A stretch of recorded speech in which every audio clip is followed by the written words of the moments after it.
Assalamualaikum warahmatullahi wabarakatuh. Hai guys, ketemu lagi sama kakak.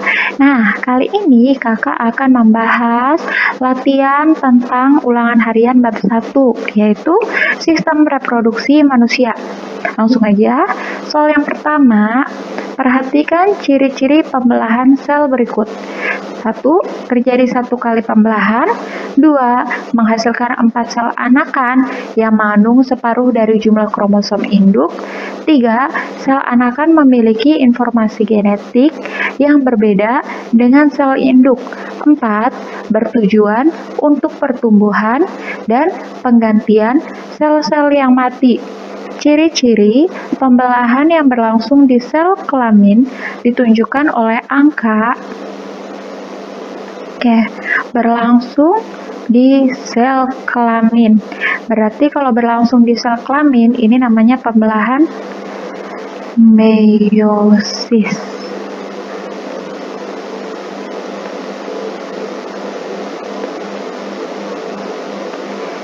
Terjadi 1 kali pembelahan. Ini adalah ciri mitosis.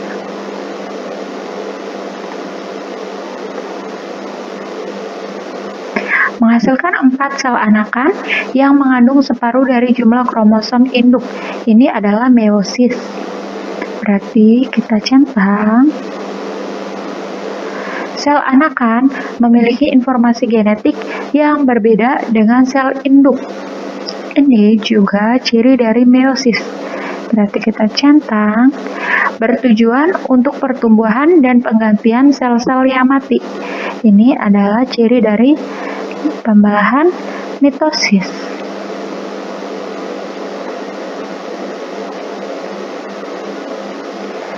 Berarti yang benar angka nomor 2 dan 3. 2 dan 3 adalah pilihan C. Lanjut nomor 2. Perhatikan ciri-ciri tahap pembelahan sel berikut. 1. Terbentuk membran nukleus di luar anak inti. 2. Kromatin menipis dan memanjang menjadi kromatin. 3. Peristiwa sitokinesis telah selesai. Tahap pembelahan sel yang memiliki ciri-ciri tersebut ditunjukkan oleh gambar. Ciri-ciri tersebut itu dipunyai oleh tahap telofase.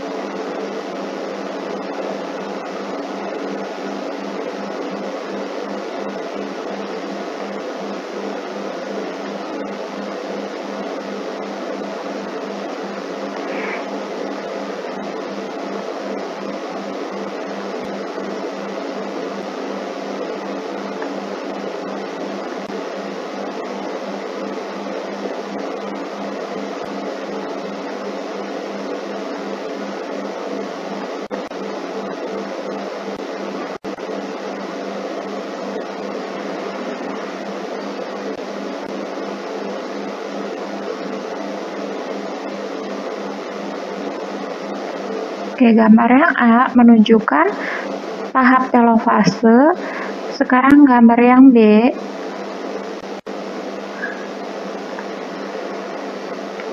menunjukkan tahap anafase.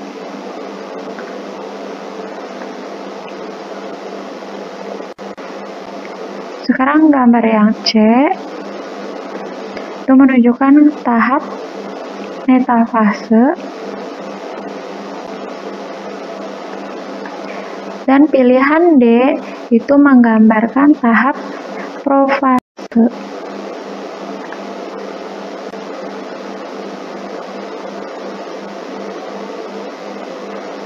Berarti jawaban yang tepat adalah A. Lanjut ke nomor 3. Seorang peserta didik melakukan pengamatan terhadap pembelahan sel menggunakan mikroskop. Hasil pengamatan yang diperoleh menunjukkan bahwa sel tersebut berada pada tahapan seperti gambar berikut. Tahap pembelahan sel tumbuhan yang terjadi pada gambar tersebut beserta peristiwanya adalah ini menunjukkan gambar metafase. Berarti kita cari pilihan metafase, cuma ada di pilihan D. Maka jawaban yang tepat adalah D. Lanjut nomor berikutnya. Perhatikan gambar tahap pembelahan sel berikut. Sebelum melalui tahap pembelahan sel pada gambar, peristiwa yang terjadi adalah, pertanyaannya adalah sebelum gambar itu tahap apa? Berarti kita harus tahu dulu gambar ini gambar apa.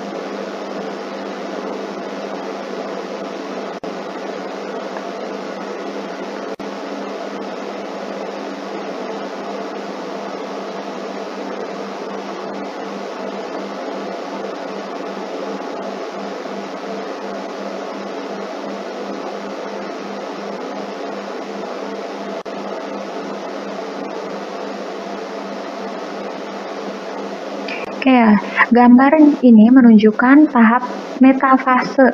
Otomatis sebelum metafase, karena ini meiosis, metafase 1. Sebelum metafase berarti akan ada profase 1. Di sini kromosom ditarik oleh benang spindle menuju arah kutub pembelahan. Ini adalah tahap anafase.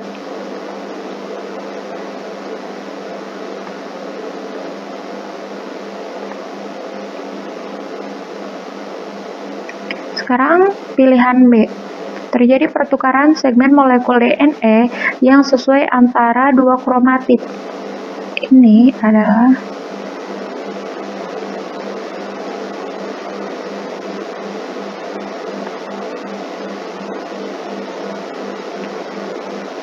pilihan C.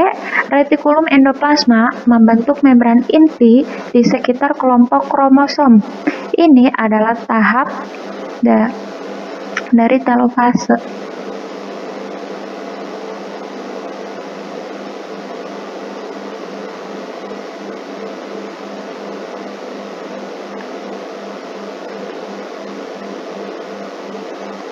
Yang D, kromosom homolog bergerak ke bidang ekuator dengan sentromer mengarah ke kutub.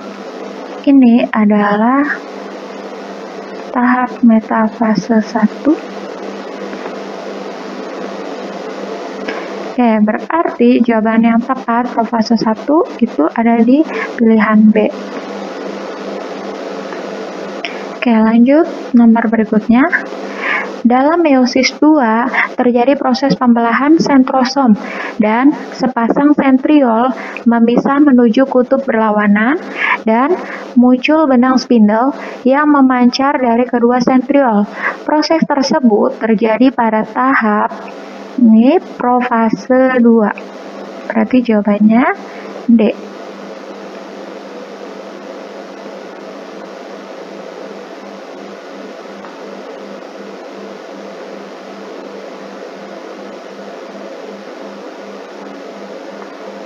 Nomor 6. Perhatikan struktur testis berikut.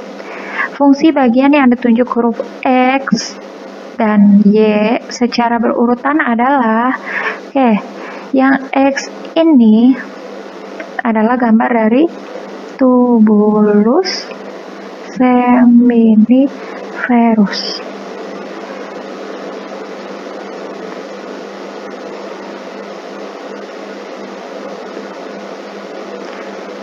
Sementara yang Y adalah gambar dari epididymis.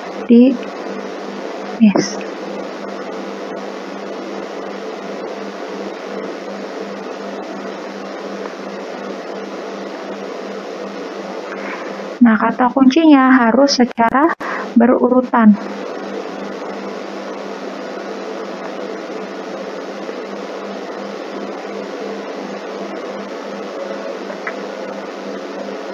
Di sini tubulus seminiferus mengatur suhu testis, bukan yang mengatur suhu testis namanya skrotum.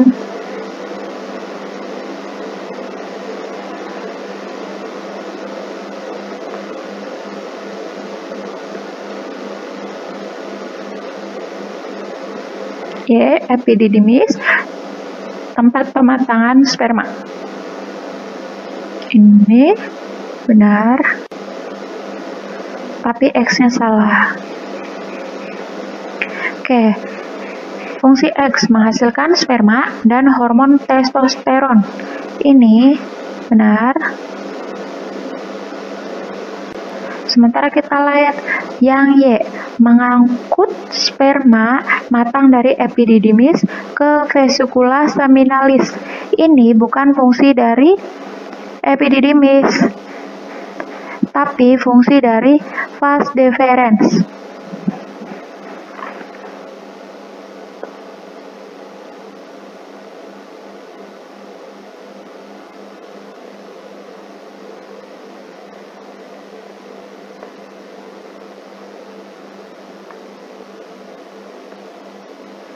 Oke, ini X-nya benar, Y-nya salah. Lanjut yang C, tempat pembentukan sperma. Oke, ini benar. Yang Y, menyalurkan sperma matang dari vesicula seminalis ke uretra. Nah, berarti ini fungsinya saluran ejakulasi.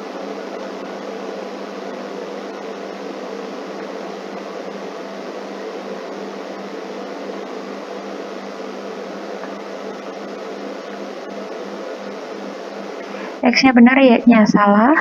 Lanjut berarti yang D, tempat pembentukan sperma. Pematangan sel sperma.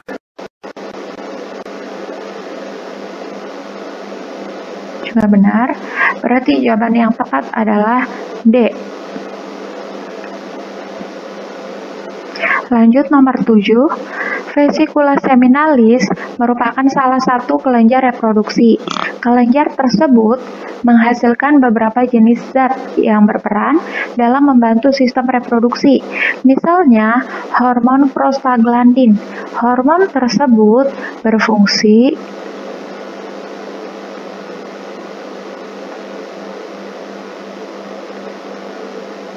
Nah, pertanyaannya adalah fungsi dari hormon prostaglandin. Oke, yang A, membantu penggumpalan atau koagulasi semen. Ini adalah fungsinya enzim koagulen.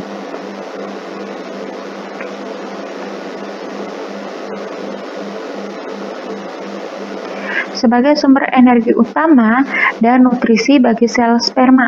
Ini adalah fungsi dari fruktosa.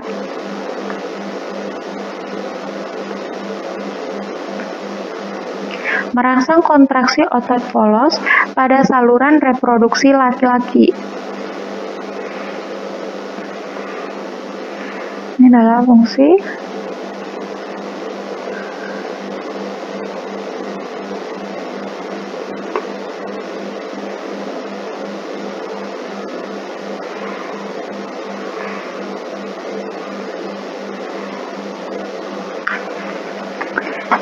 Sementara pilihan yang D, menetralkan cairan urin yang bersifat asam yang tertinggal pada uretra.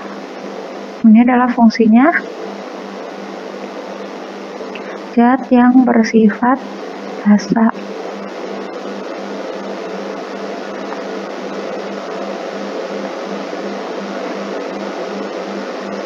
Oke, jadi fungsi hormon prostaglandin adalah yang C.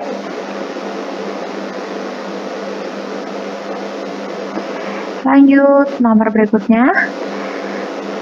Cairan yang dihasilkan oleh kelenjar reproduksi pada laki-laki mempunyai ciri-ciri berikut. 1. Bersifat asam, 2. Mengandung mukus, 3. Mengandung enzim antikoagulen, 4. Bersifat encer seperti susu, 5. Mengandung asam askorbat, dan hormon prostaglandin. Cairan yang dihasilkan oleh kelenjar prostat memiliki ciri-ciri yang ditunjukkan oleh angka. Oke, bersifat sedikit asam. Benar, mengandung mukus. Ini dikeluarkan oleh vesicula seminalis.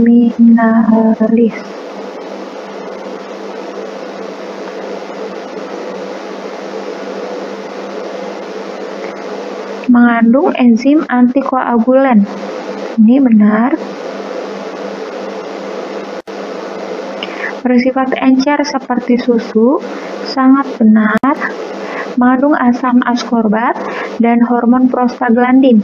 Ini adanya di vesicula seminalis.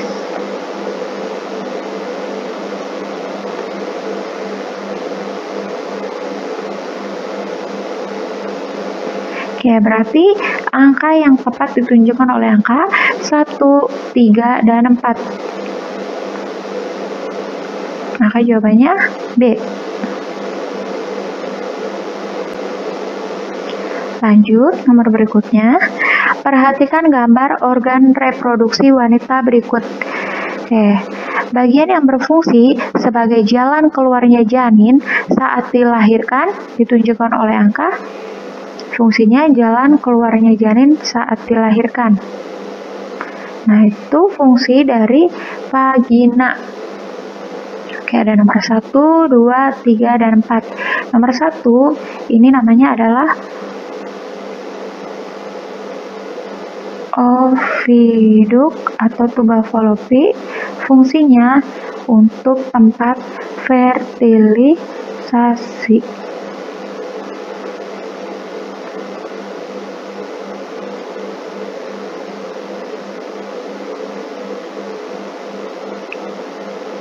Yang nomor 2 itu adalah gambar ovarium.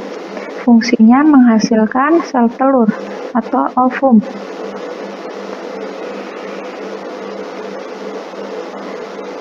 Gambar yang ketiga itu menunjukkan uterus atau rahim. Fungsinya untuk tempat implantasi.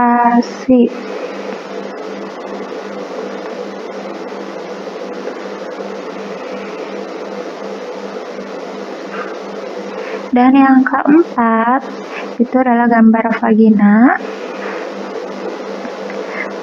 Fungsinya jalan keluar janin saat dilahirkan.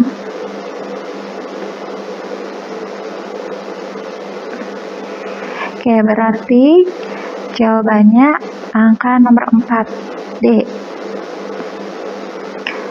Lanjut, nomor berikutnya. Perhatikan ciri-ciri organ reproduksi pada perempuan berikut. 1. Memiliki otot tebal. 2. Terdiri atas 3 lapisan, yaitu perimetrium, myometrium, dan endometrium. 3. Dapat mengembang hingga 30 cm saat hamil. Berdasarkan ciri-cirinya, organ reproduksi yang dimaksud adalah udah punya miom, endometrium, berarti udah jelas itu namanya uterus atau rahim. Jawabannya A. Lanjut, nomor berikutnya. Pada oogenesis terjadi proses pembentukan dan pematangan sel kelamin perempuan. Tahap awal terjadinya proses oogenesis adalah tahap awalnya yaitu pembentukan sel induk telur atau oogonium. Jawabannya B. Oke, lanjut nomor 12. Perhatikan gambar berikut. Spermatogenesis dalam testis terjadi melalui pembelahan bertahap. Pada gambar, peristiwa meiosis 2 beserta hasilnya adalah. Oke, sekarang kita tandain dulu.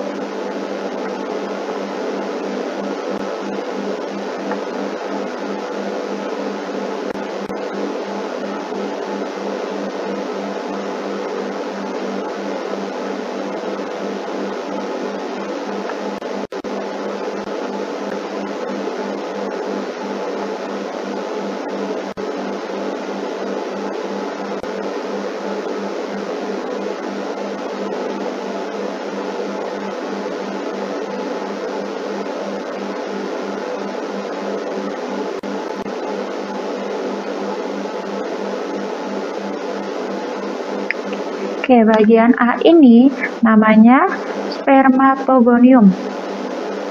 Ini kemana tadi?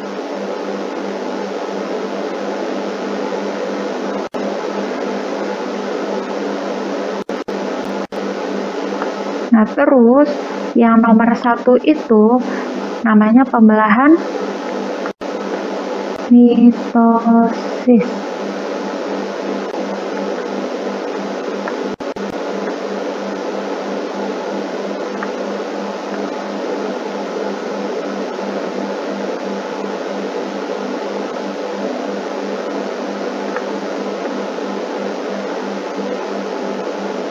Terus yang bagian B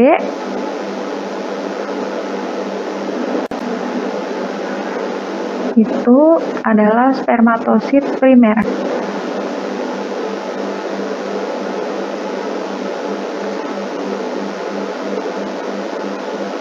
Pada nomor 2 itu adalah tahap meiosis 1.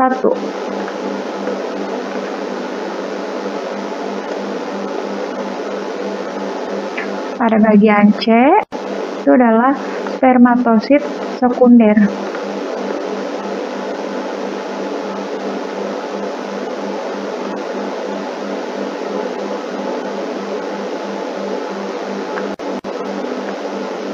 A 1, B 2, C.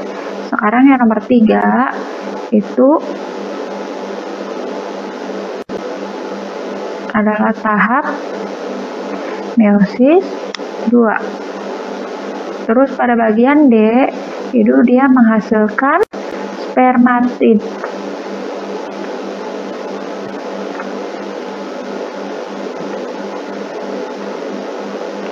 Dan pada E itu dia namanya spermatozoa.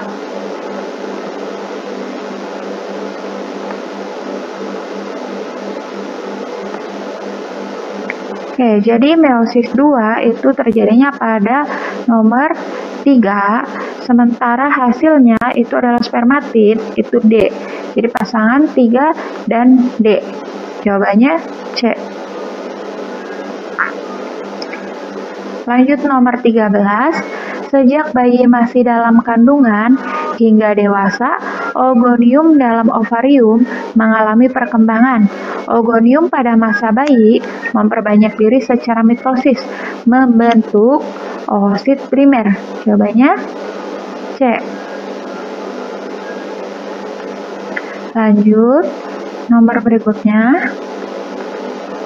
Saat memasuki kehamilan trimester akhir, jumlah hormon estrogen bertambah dan jumlah hormon progesteron makin berkurang. Penurunan produksi hormon progesteron terjadi karena hormon tersebut dapat mencegah uterus berkontraksi.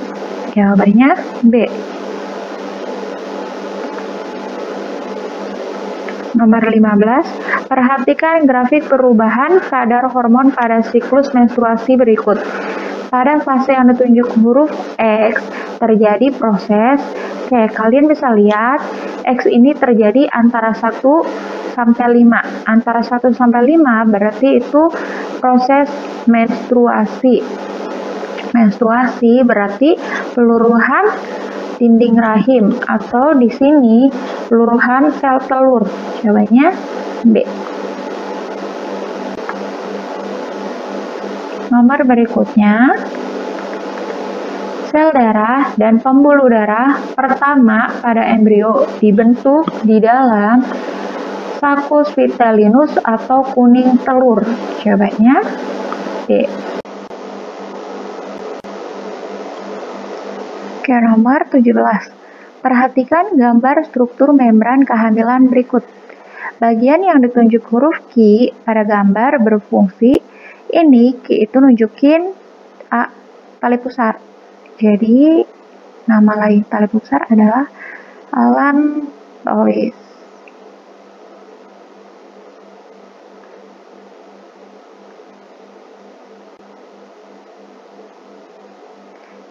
Oke. Pilihan A, melindungi janin dari benturan dengan dinding rahim. Ini adalah fungsi cairan ketuban atau amnion.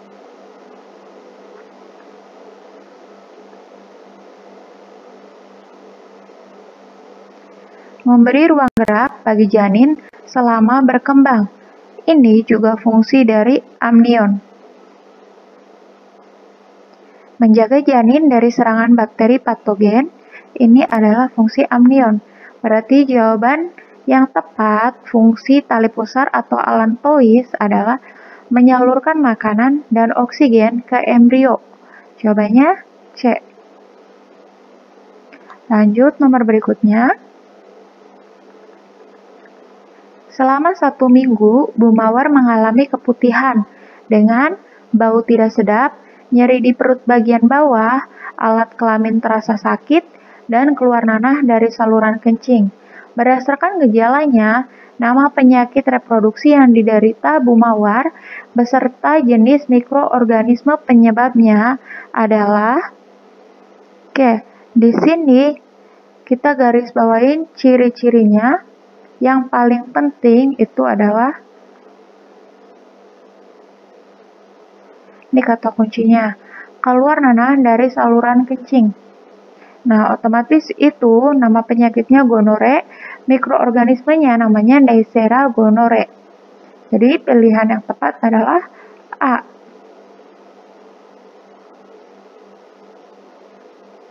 Lanjut nomor 19. Penyakit reproduksi pada laki-laki yang dapat menyebabkan rusaknya saluran air mani, radang saluran kencing, bahkan kemandulan akibat infeksi bakteri Chlamydia trachomatis adalah Oke, ini adalah kata kuncinya. Chlamydia trachomatis, berarti kena penyakit chlamydiasis. Jawabannya B. Lanjut, nomor 20. Perhatikan organ reproduksi laki-laki berikut. Pada bagian yang ditunjuk huruf P, dapat mengalami inflamasi sehingga menyebabkan penyakit. Oke, yang ditunjuk P ini namanya kelenjar prostat.